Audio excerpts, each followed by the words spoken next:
everything is deadlier in Australia. Even today, Australia is home to some of the most dangerous animals on Earth: deadly snakes, giant crocodiles, venomous spiders, box jellyfish, and sharks. It has 20 of the 25 most venomous snakes in the world, including all of the top 11. It's also home to one of the only birds known to kill humans, the cassowary. Even pine cones can kill you here.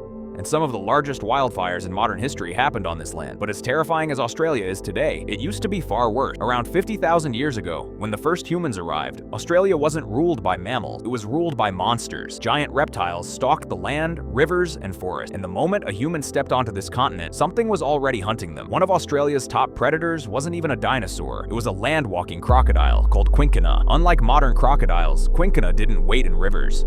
It ran on land. Its long legs lifted its body off the ground, letting it sprint after prey. Its tail wasn't built for swimming, meaning this crocodile was made for chasing, not hiding. And it was big. Most adults reached 10 feet long and weighed over 400 pounds. Some grew up to 20 feet. Its teeth weren't meant for crushing like modern crocs.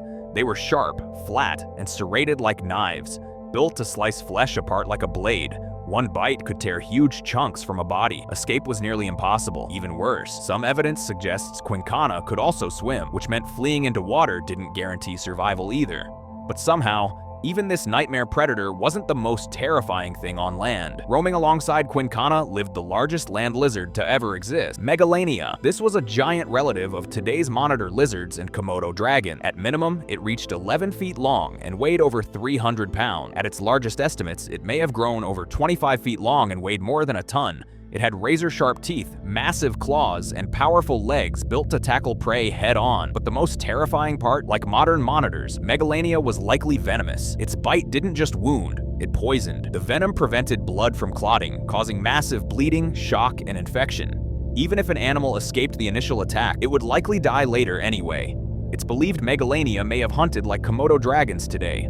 Bite, retreat, and let venom finish the job. But somehow, even Megalania wasn't alone at the top. If you were afraid of snakes, ancient Australia would have been your worst nightmare. Living alongside these predators was a giant snake called Wonambi, a massive constrictor that reached 20 feet long. It belonged to an ancient family of snakes now completely extinct. Unlike modern pythons, Wonambi had a stiff, narrow skull, meaning it couldn't swallow huge prey whole. So instead, it tore its victims apart. It likely ambushed animals near rivers and lakes, wrapped its body around them, and crushed them until blood could no longer reach the brain. Then it used its sharp teeth and powerful coils to rip flesh from the body.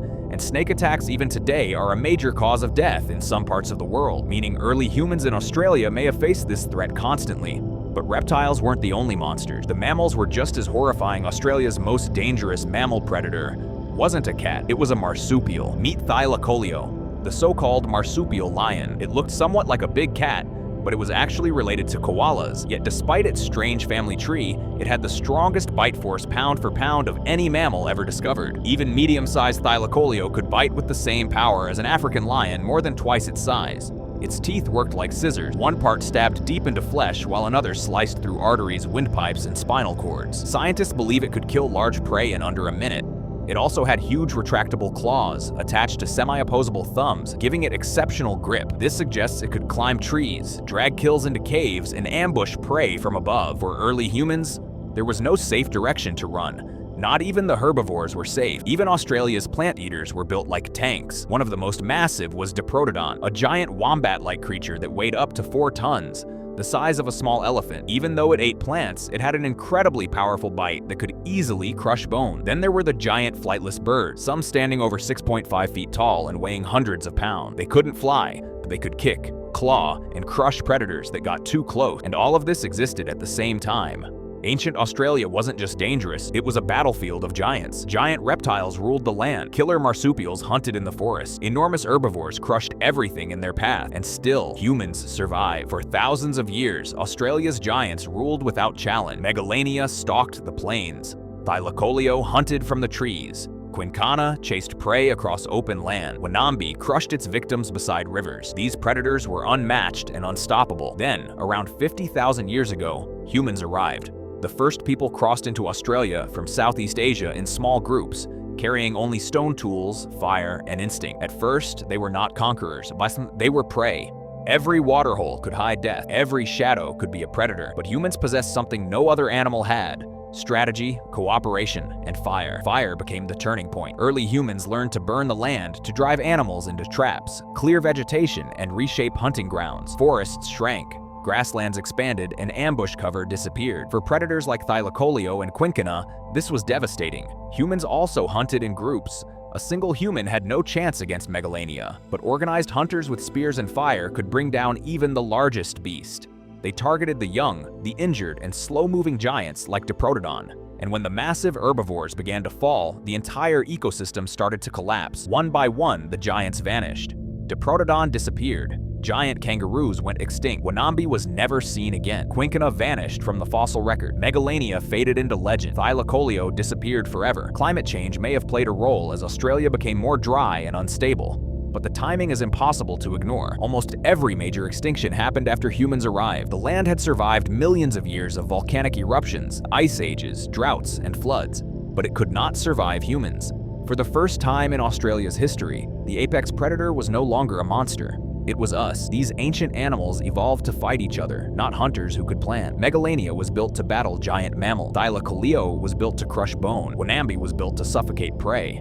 Quinkana was built to chase and tear. But none of them were built to understand fire, coordinated attacks, or traps. By the time they began to adapt, it was already too late. Their numbers collapsed. Fewer births led to weaker populations, and within a few thousand years, a continent of giants became a land of ghosts. Even today, Australia still carries the shadow of its ancient past. Modern crocodiles are smaller, but deadly.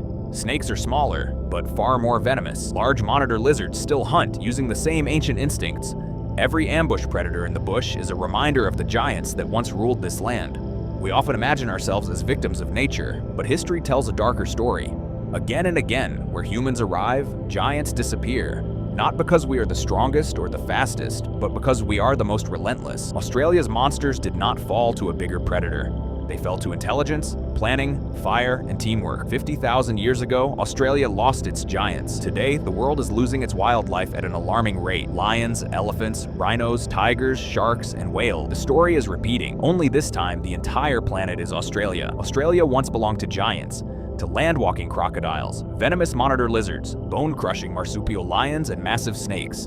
They ruled this land for millions of years, and then they vanished in silence, not to another monster, but to us.